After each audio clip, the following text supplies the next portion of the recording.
Good evening everyone. So this part is a continued part of the last lecture. क्योंकि light चली गई थी तो इसलिए थोड़ा सा इशू हो गया था। अभी के अभी ही मैं इसको कंटिन्यू कर दे रही हूँ जिससे कि आप लोग को प्रॉब्लम ना हो। लास्ट टॉपिक बचा है, 5-10 मिनट का टॉपिक है, उसको कंप्लीट करके हम लोग फिर क्लास को एंड करते हैं। ठीक है, चलो अभी हमें ब्रीदिंग मैकेनिज्म करना है। इसमें ब्रीदिंग मैकेनिज्म या here it is breathing mechanism. ठीक है, तो ब्रीदिंग मैकेनिज्म की हम लोग कल के क्लास, मतलब कल के अभी लास्ट वाला क्लास है, कल तो था ही नहीं, अभी की बात है। अब ब्रीदिंग मैकेनिज्म की बात कर रहे थे हम लोग। ब्रीदिंग मैकेनिज्म में एक्चुअल में होता क्या है? ब्रीदिंग मैकेनिज्म में एक्चुअल में होता है inhalation and exhalation. Inhalation and exhalation. Inhalation को ही हम इंस्पिरेशन कहते हैं। इंस्पिरेशन नहीं, इंस्पायरेशन ऑफ ब्रीदिंग इन। तो जब आप ब्रीद इन करते हो, जब आप ब्रीद इन करते हो तो आपके लिप्स देखो आगे की तरफ बढ़े, मूव्स आउटवर्ड। ठीक है, और चेस्ट कैविटी एक्सपेंड हो गया। जब चेस्ट कैविटी एक्सपेंड हो गया तो वॉल्यूम इंक्रीज हो गया। एंड रिमेंबर, वॉल्यूम और प्रेशर का हमेशा क्या चलता है? Inverse relation. वॉल्यूम इंक्रीज हुआ तो प्रेशर डिक्रीज हुआ, वॉल्यूम इंक्रीज हुआ तो प्रेशर डिक्रीज हुआ। ठीक है, तो देखो पहला पॉइंट क्या है? Ribs lift and moves outward. ठीक है, chest cavity expand, volume increases. अब यहाँ पे जो डायफ्राम है वो कैसा हो जाता है? फ्लैटन हो जाता है। कैसा हो जाता है? फ्लैटन। इनकर को तो यहाँ पे डायफ्राम को, क्योंकि हमें चेस्ट कैविटी एक्सपेंड हो रही है तो डायफ्राम को फ्लैटन होना पड़ेगा, तभी तो पूरा वॉल्यूम बढ़ेगा। ठीक है, याद रखना कि वॉल्यूम का और प्रेशर का इनवर्स रिलेशन है। वॉल्यूम और प्रेशर का इनवर्स रिलेशन है। तो देखो चेस्ट के अंदर अगर प्रेशर क्या है, चेस्ट के अंदर अगर प्रेशर कम है तो हमेशा प्रेशर, कोई भी चीज़ ज़्यादा से कम की तरफ मूव करती है, राइट। अंदर अगर प्रेशर कम है, बाहर ज़्यादा है, तो बाहर से अंदर की तरफ क्या होगा? इनटेक होगा। तो the air pressure decreases inside the chest cavity and air from outside being at higher pressure rushes into the lungs through the nostrils to trachea and bronchi. ठीक है, ये इंपॉर्टेंट पॉइंट है। इस पॉइंट को मैं ज़रा काट के इधर से हटा के, हाँ, इस पॉइंट को यहाँ एडजस्ट किया जाना चाहिए।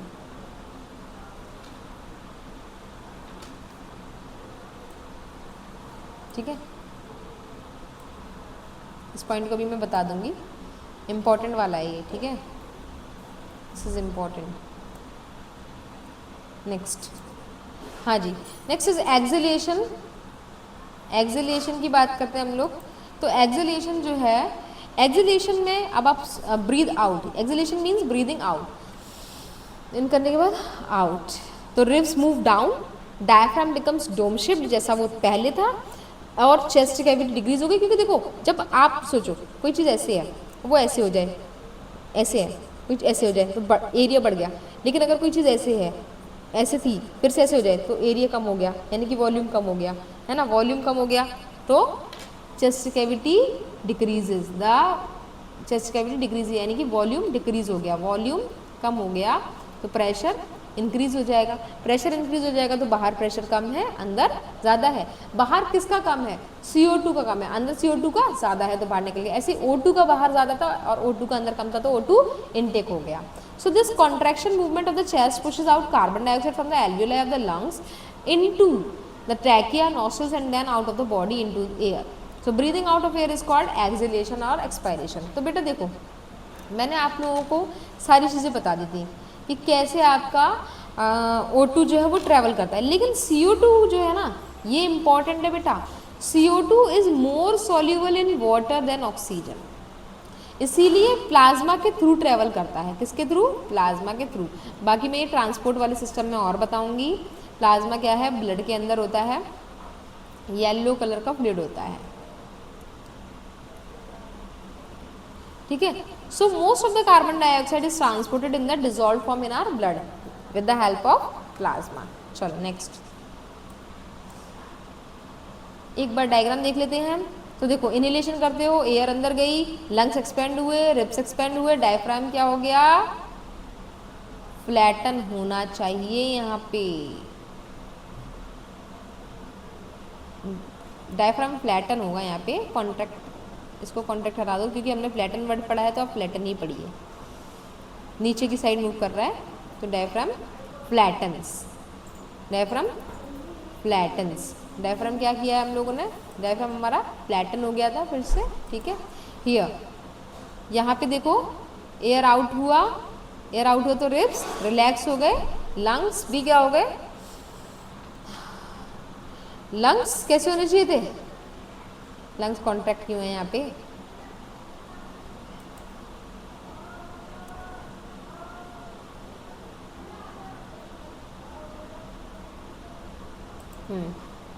रिब्स रिलैक्स हो गए, लंग्स वाला हमने कॉन्सेप्ट पढ़ा नहीं। आप लोग एक्स्ट्रा चीज़ें मत करना जो मैंने नहीं पढ़ाया, वो पॉइंट्स मत याद करना, जो मैं पढ़ा रही हूँ बस वो याद करना, ठीक है। डायफ्राम यहाँ पे क्या हो गया, फिर से डोम शेप हो गया, डोम शेप, फिर से डोम शेप, ठीक है। सही है, चलो आपको दिख रहा है सब कुछ, ठीक है। चलो हाँ, finally last slide. So in this way, process of gaseous exchange is completed in the human respiratory system. अब complete हो गया. The lungs always contain a residual volume of air so that there is sufficient time for oxygen to be absorbed and for the carbon dioxide to be released. जैसे mummy घर में थोड़ा बहुत कुछ ना कुछ रखती ही हैं, पूरा हमेशा ख़त्म नहीं होता है, ऐसे ही लंग्स में थोड़ा सा एयर का वॉल्यूम रहता ही रहता है। अगर पूरा ख़त्म हो गया तो सुकड़ गए, और सुकड़ गए तो फट से मौत हो जाएगी आपकी, ठीक है। Death, it will lead to death, इसीलिए रेजिडुअल वॉल्यूम रहता ही रहता है, याद रखना। जैसे मम्मी के घर में राशन खाना किचन में उनकी सब कुछ रहता ही रहता है, बेसल लेवल का रहेगा ही रहेगा। मतलब जैसे किसी भी किचन में आप जाओगे तो नमक मसाले तो आपको सबको मिल ही जाएंगे, सेम विद दिस लंग्स में रेजिडुअल वॉल्यूम तो मिल ही जाएगा। रेट ऑफ ब्रीदिंग जो होता है आपका जनरली 15 to 18 टाइम्स होता है, ठीक है। तो average breathing rate is 15 to 18 times. And breathing आपका कौन कंट्रोल करता है, ब्रेन, ये हम कंट्रोल एंड कोऑर्डिनेशन में पढ़ेंगे। During exercise the breathing rate increases, it also depends upon the amount of haemoglobin a person has, कितना आपके पास हीमोग्लोबिन है। Normally a healthy adult has 12 to 18 grams haemoglobin, ठीक है, हीमोग्लोबिन पर, एक सेकेंड,